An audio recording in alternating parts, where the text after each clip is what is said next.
ये ना सोच लेना कि भाई हमको नाम मिल गया गुरु से, मेरे को 20 साल हो गए, मुझे 30 साल हो गए, मुझे 50 साल हो गए।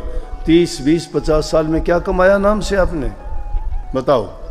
हेरा फेरिया सीखी, चालाकियाँ सीखी, झूठ कपट बेईमानी सीखी।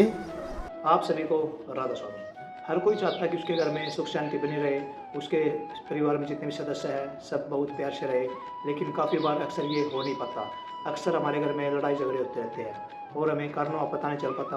तो जो आज का सत्संग का विषय है उसमें महाराज जी ने बताया कि हमारे घर में लड़ाई झगड़ा मुख्य कारण क्या है, और अगर हमारा मन जो भजन सिमरन में नहीं लगता तो उसका मुख्य कारण क्या है। और महाराज जी ने इन सभी जो भी लड़ाई झगड़े हैं, घर में शांति है, उनको दूर करने के लिए कुछ बेहतरीन उपाय बताए हैं, जिन्हें हम अपनी ज़िंदगी में अपनाते हैं तो हमारा जीवन सार्थक बन जाता है और हमारे घर में सुख शांति आ जाती है।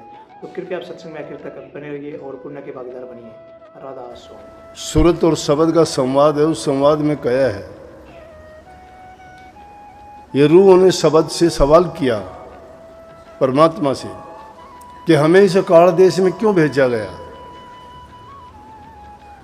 तो जवाब उसका दिया कि काल महाराज ने मेरी भक्ति करी, भक्ति से मैं खुश हुआ, खुश होकर मैंने उसको ये 3 लोक का राज दे दिया, रूहें भी दे दी उसको। दोबारा जब उसने और भी कठोर तप किया तो उनको रूह दे दी और वो रूह उसके अधीन हो गई सब। अब काल और माया के देश में आने के बाद में जो नियम काल ने बनाए, माया ने बनाए, उन नियमों का पालन होना शुरू हो गया। हमारी कोई स्वतंत्र इच्छा, हमारा विचार, हमारा कार्य नहीं रहा, हम गुलाम बन के रह गए। माया ने जो खेल खिलाए, काल ने जो कर्म करवाए, उस कर्म और खेल में मैं ऐसे फंसे कि इस जीवन को हमने सत्य मान लिया। तो रूह ने सवाल किया, तो अब हमारे लिए संतों को क्यों भेजा? कि जब रूहों को मैंने दुखी देखा इस संसार में, तो मैंने संतों को इसलिए भेजा कि इन रूहों को वो भेद दे के निज घर का और वापस यहाँ ले आए, ताकि मैं उनका दुख बर्दाश्त नहीं कर सकता। और बोले कि चलो हमें संत नामदान भी दे देंगे, हम करनी भी करेंगे और करनी करके आपके पास, आपके चरणों में आ भी जाएंगे। आने के बाद में आपका क्या भरोसा है कि आप फिर वापस भेज देंगे? बोले नहीं, ऐसा दोबारा से नहीं होगा, ये मौज एक बार की ही थी, अब दोबारा ऐसी मौज नहीं होगी, वो हमने बहुत दूर डाल दी है, उसका कोई मतलब नहीं है। तो चेतावनी का मतलब है इस जीव को जगाने के लिए कबीर साहब ने ये वाणी कही। लेकिन ये वाणी चेतावनी किन लोगों के लिए है? ज्ञानियों के लिए।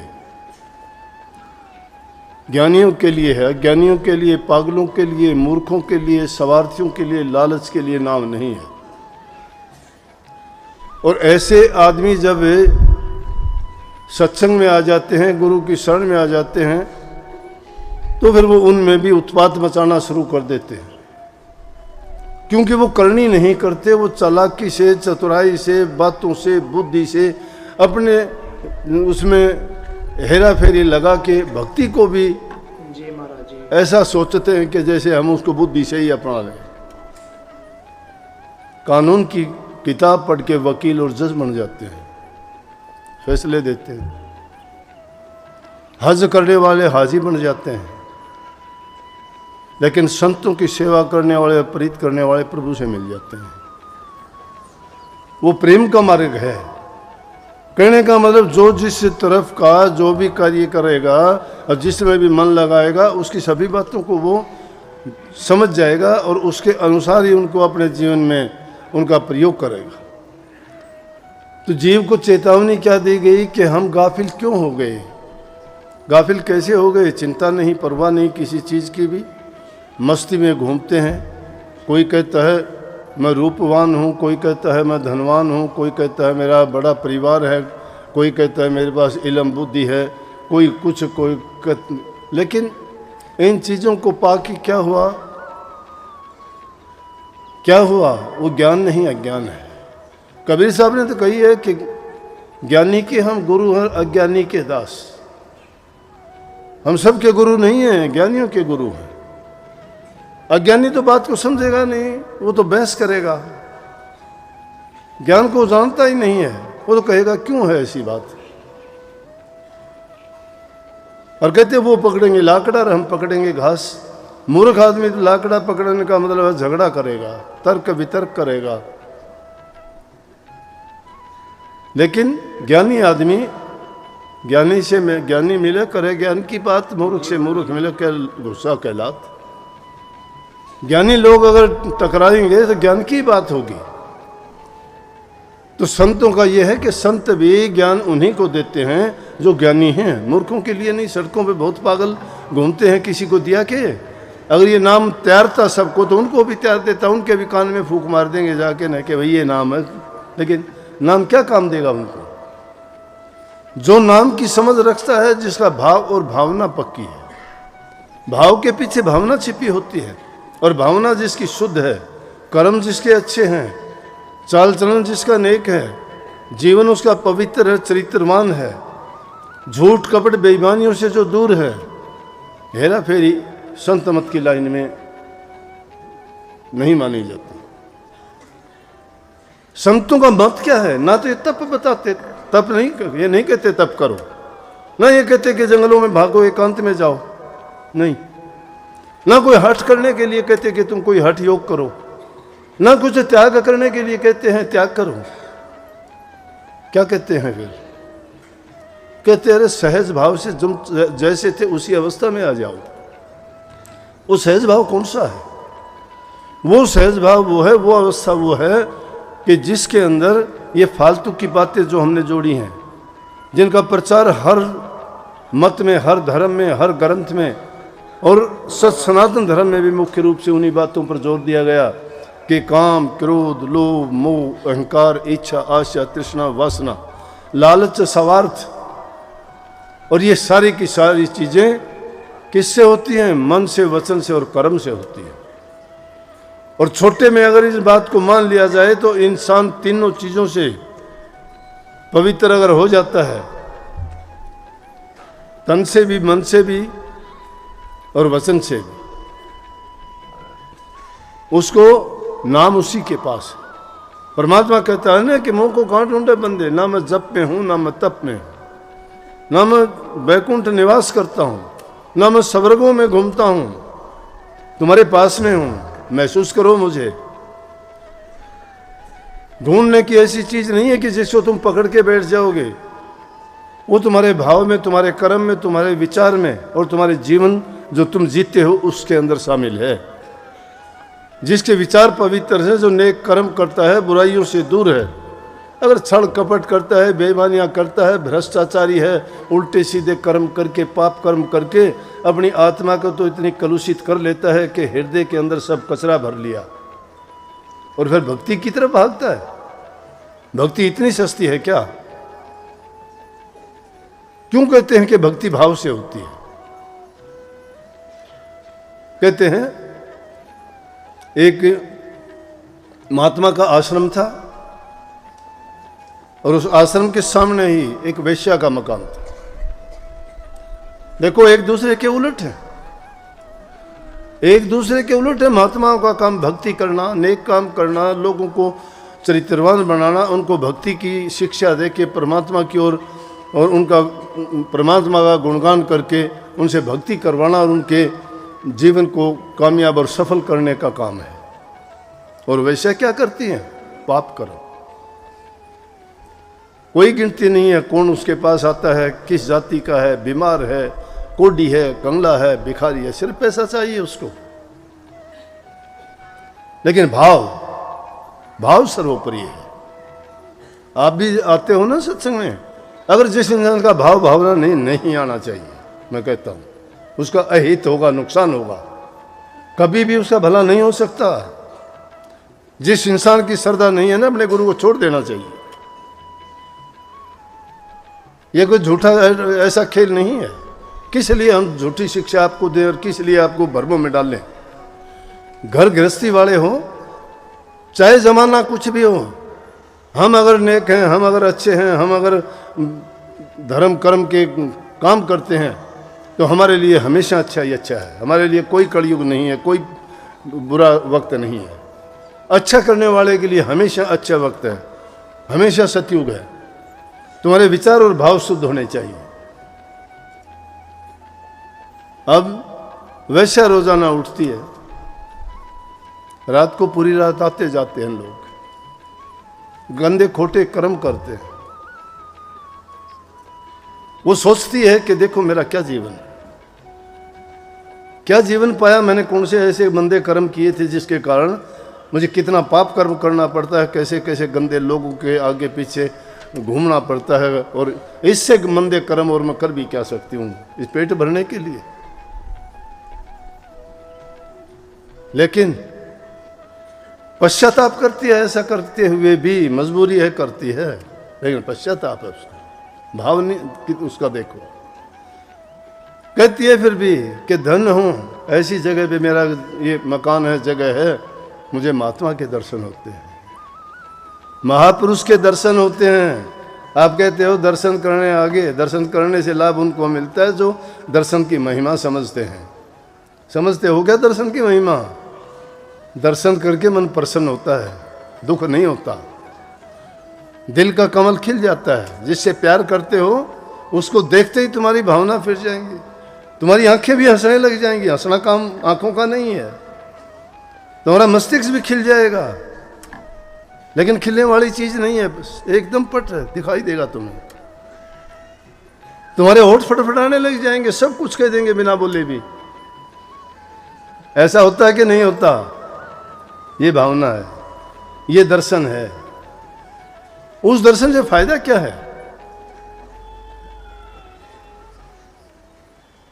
वो उसका भाव ये है, कहती है कि चलो गंदे मंदे कर्म करती हूँ पिछले कर्मों के कारण से, ये मेरा खोटा कर्म है जिसके परिणाम से मुझे ये काम करने पड़ते हैं। लेकिन ये एक बात होगी कि आगे तो कृपा होगी, मेरे पर महापुरुषों के दर्शन होते हैं, मेरे पाप कर्म माफ हो जाते हैं मुझे।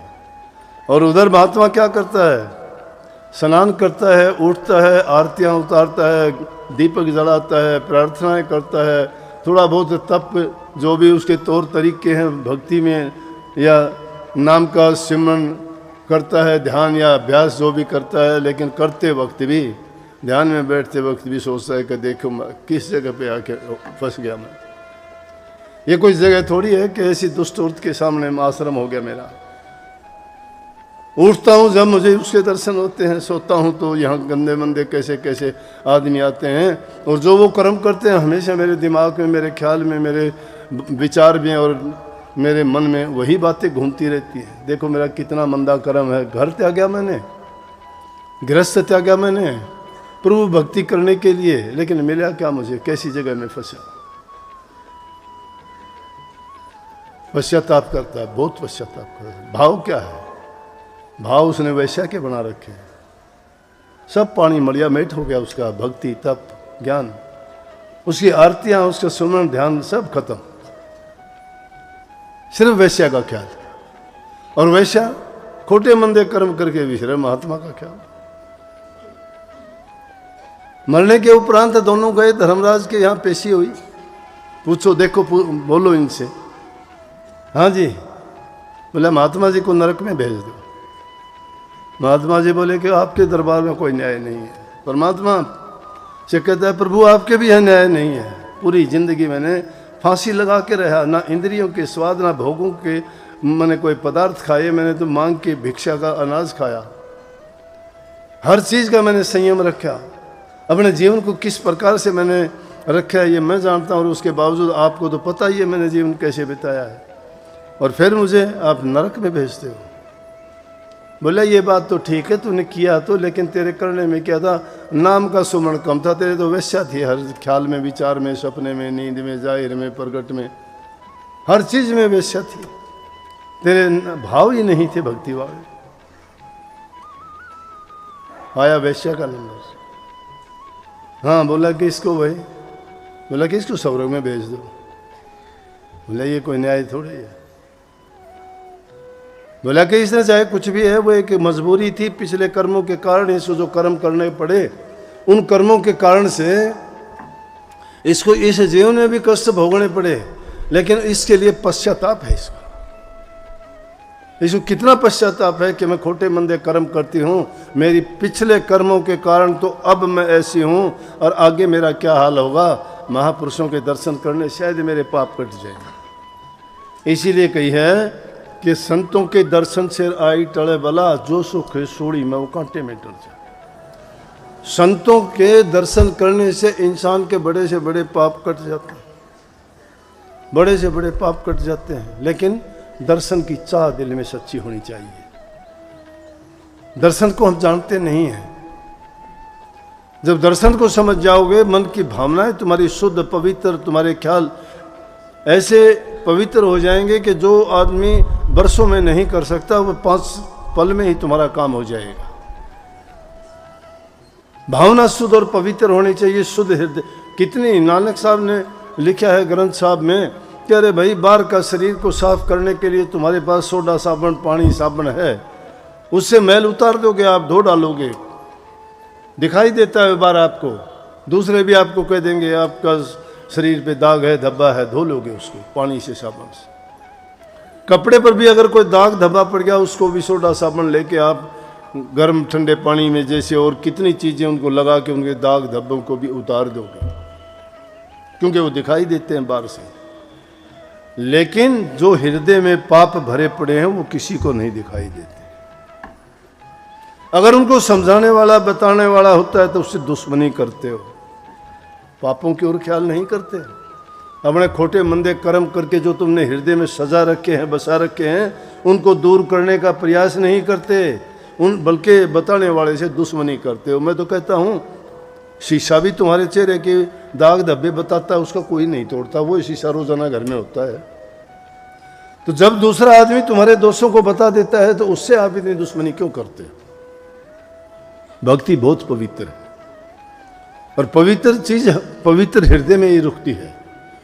तो जरूरत किस चीज की हुई कि अपने ख्याल पवित्र रखो, हृदय को पवित्र बनाओ। उसको पवित्र बनाने की चीज क्या है? साबुन सोडा जल की जरूरत नहीं, उसके लिए नाम है, उसके लिए नाम है।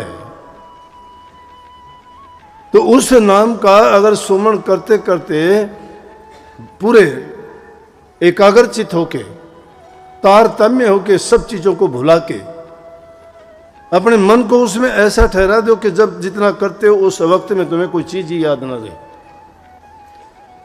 तुम भी ना रहो, गुरु भी ना रहे, सब एक ही चीज रह जाए, नाम ही नाम रह जाए। और जब वो चीज तुम्हें एक पल के लिए, 2 पल के लिए या 5-7 पल के लिए भी कभी मौका मिल जाएगा ना, फिर उसके लिए तुम तड़पते रहोगे और बार बार उसके लिए कोशिश करोगे, तब आपको पता लगेगा कि वास्तविकता क्या है। तो उसको बाहर खोजने की जरूरत नहीं, हमारे पास में ही है, दूर जाने की जरूरत नहीं है। हमारे ख्यालात और हमारे कर्म में मैंने बताया है, ख्याल हमारे शुद्ध और पवित्र होने चाहिए, कर्म हमने अच्छे करने चाहिए। अच्छे कर्म करोगे ना, अच्छे कर्म ये परमात्मा का गुण है। परमात्मा को दोष दे देते हो ना, कभी कभी कह देते हो कि ये परमात्मा ने अच्छा नहीं किया, ये परमात्मा ने बुरा किया, ऐसा गलत है। नहीं, हम परमात्मा की बातों का फैसला करेंगे क्या कि उन्होंने जो फैसला दिया है उसके बारे में हम बताएंगे क्या उसने गलत किया, सही किया? तो फिर परमात्मा की जरूरत नहीं, हम उनसे ज्यादा बड़े हैं, ज्यादा ज्ञानी हैं, ज्यादा समझदार हैं।